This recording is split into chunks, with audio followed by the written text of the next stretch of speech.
Sebagai manusia, pasti kita sering banget ngalamin yang namanya perasaan takut, cemas, gugup. Apalagi kalau kita bakal ngelakuin hal yang penting. Entah kita mau ketemu sama klien penting, mau presentasi, mau naik ke panggung. Pokoknya perasaan itu pasti bakal datang aja tiba-tiba. Ya, sebenarnya itu merupakan hal yang sangat wajar. Karena kita kan pasti bakal takut untuk hal-hal yang sangat-sangat urgent atau sangat-sangat penting untuk diri kita. Makanya bisa muncul perasaan negatif tadi. Tapi terkadang orang, walaupun mereka sudah mengetahui, oh aku tipe yang kalau misalnya mau presentasi, aku bakal gugup, bakal ketakutan, bakal cemas banget. Tapi dia hanya berhenti saat dia mengetahuinya saja. Dia tidak mencoba untuk mengurangi gejalanya. Padahal kalau misalnya itu diandaikan seperti penyakit dalam tubuh, misalnya kita demam, kalau kita demam pasti kita berusaha untuk mengurangi gejalanya atau bahkan sampai menyembuhkannya. Entah kita pergi ke dokter, kita makan makanan bergizi, istirahat yang cukup. Nah, tapi kalau masalah psikologis, sebenarnya ini bukan masalah, ini merupakan sebuah kondisi yang sangat-sangat wajar. Tapi saat orang-orang mengalami perasaan negatif dan perasaan yang mengganggu sebenarnya untuk diri mereka, mereka hanya mencoba untuk membiarkannya saja.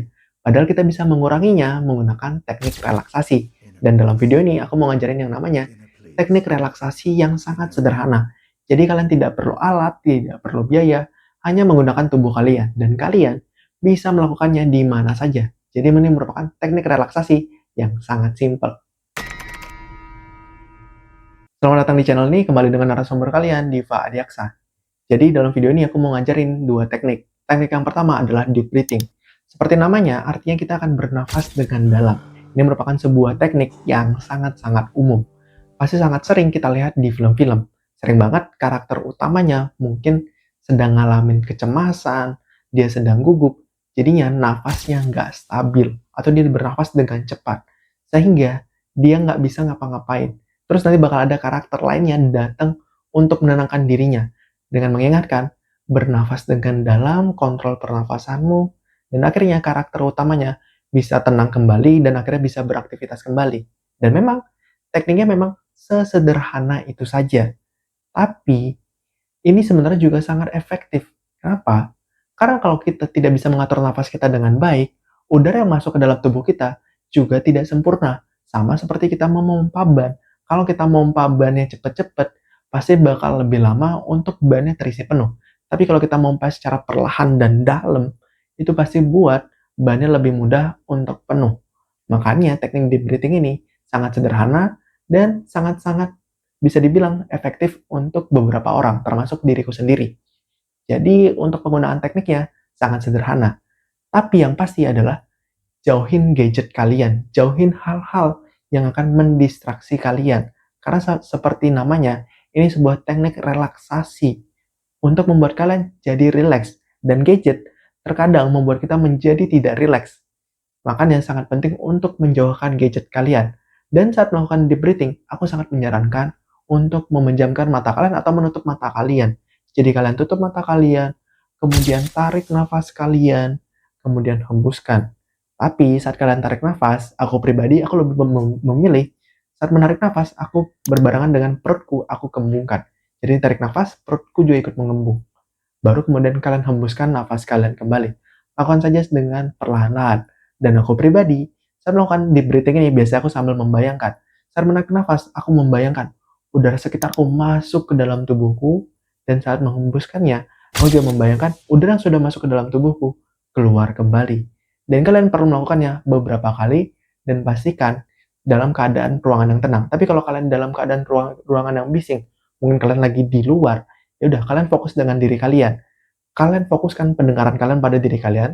Jadi kalian tidak terdistraksi oleh pendengaran di lingkungan sekitar kalian. Jadi kalian bisa fokus dengan diri kalian. Dan membayangkan udara masuk ke dalam tubuh kita dan keluar lagi, itu sangat membantu untuk kita menjadi lebih mudah untuk fokus. Teknik kedua, ini mungkin teknik yang mungkin jarang didengar orang, atau mungkin tidak familiar untuk diri kalian. Ini namanya adalah PMR.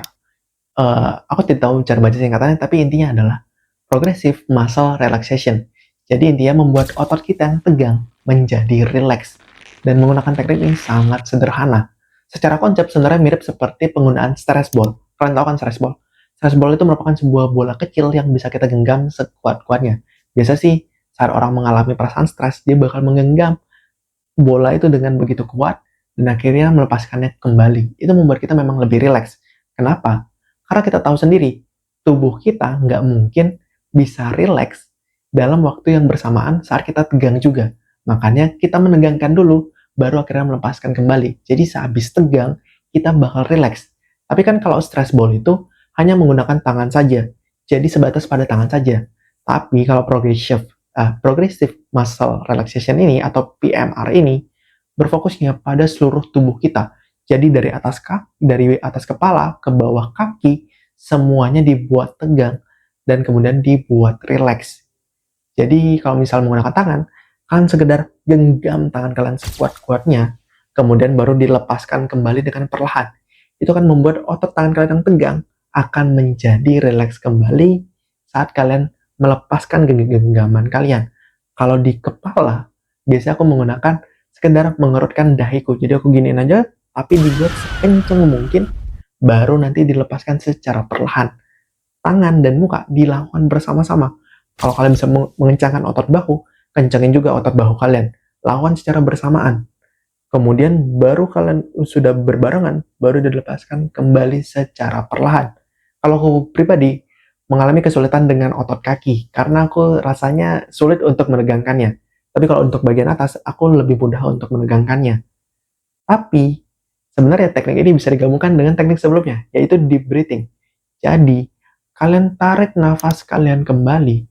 Saat kalian menarik nafas, kalian kencengin otot kalian juga. Saat kalian menghembuskannya juga, baru kalian juga melepaskan genggaman tangannya. Jadi dilakukan secara berbarengan. Dan aku sangat menyarankan, seperti tadi, dalam keadaan ruangan yang tenang, sehingga kalian lebih mudah untuk fokus. Dan mungkin untuk memulainya, pasti kalian akan merasa aneh. Masa iya, ini beneran bikin kita jadi lebih rileks? Ya seperti yang aku bilang tadi, kalau kita tegang, nggak mungkin kan kita rileks. Sebaliknya, kalau kita rileks, tidak mungkin kita tegang. Makanya kita mencoba membuat tubuh kita menjadi rileks. Secara fisik, jadi kan otot-otot tegang kita dibuat menjadi lebih rileks. Dan kita juga menenangkan diri kita dengan deep breathing. Makanya aku sangat menyarankan untuk menggabungkannya atau mengkombinasikannya. Sekarang menjadi pertanyaan, kenapa kita perlu belajar teknik relaksasi? Teknik relaksasi seperti namanya, tujuannya untuk membuat kita jadi rileks. Yang awalnya kalian takut, cemas, gugup, jadinya kalian bisa merasa lebih tenang. Dan ini makanya aku mengajarkan kalian dengan teknik yang tidak memerlukan alat seperti stress ball. Jadinya kalian tidak perlu khawatir, oh aku nggak bawa stress ballku, aku bakal cemas deh seharian. Kan kalian masih punya tubuh kalian masih bisa menggunakan nafas kalian secara perlahan-lahan. Dan teknik relaksasi ini sangat membantu diriku. Kalau aku pribadi, teknik relaksasi selalu aku gunakan saat aku kesulitan untuk tidur. Karena aku sebelumnya pernah ngalamin kesulitan tidur di mana jam tidurku itu selalu malam-malam. Ya seenggaknya sih minimal di jam 12. Dan kalau aku nggak pakai teknik relaksasi, mungkin sampai sekarang jam tidurku masih di jam 12. Tapi setelah aku menggunakan teknik relaksasi, akhirnya membuat jam tidurku perlahan-lahan jadi lebih baik. Akhirnya sampai sekarang aku di jam 10 tuh udah mengantuk. Makanya teknik relaksasi ini sangat aku anjurkan untuk kalian gunakan. Entah kalian lagi cemas mau presentasi, kalian bisa merilekskan diri kalian. Kalian kesulitan tidur, kalian bisa juga bisa menggunakan teknik ini. Intinya, ini membantu kita untuk membuat kita lebih tenang. Dan kita tahu sendiri, kalau kita tenang, pasti akan membuat hasil apapun yang kita lakukan menjadi lebih maksimal. Dan kalau kalian kesulitan tidur seperti diriku, pastikan juga kalian tidak memegang HP kalian saat menggunakan teknik relaksasi kalian. Jangan kalian udah coba bernafas dengan dalam, deep breathing, PMR, tapi di tengah-tengah itu kalian kepo, kalian buka HP kalian scroll TikTok lagi ataupun buka sosmed lainnya, pasti kalian nggak bakal bisa tidur. Tapi kalau kalian jauhin HP kalian, kemudian kalian fokus dengan teknik relaksasi kalian, percayalah itu bakal bantu kalian buat tidur lebih cepat. Karena aku pribadi juga melakukannya. Dan kalau ada yang mau kalian tanyakan seputar teknik relaksasi atau hal-hal psikologis lainnya, bisa kalian tuliskan di kolom komentar.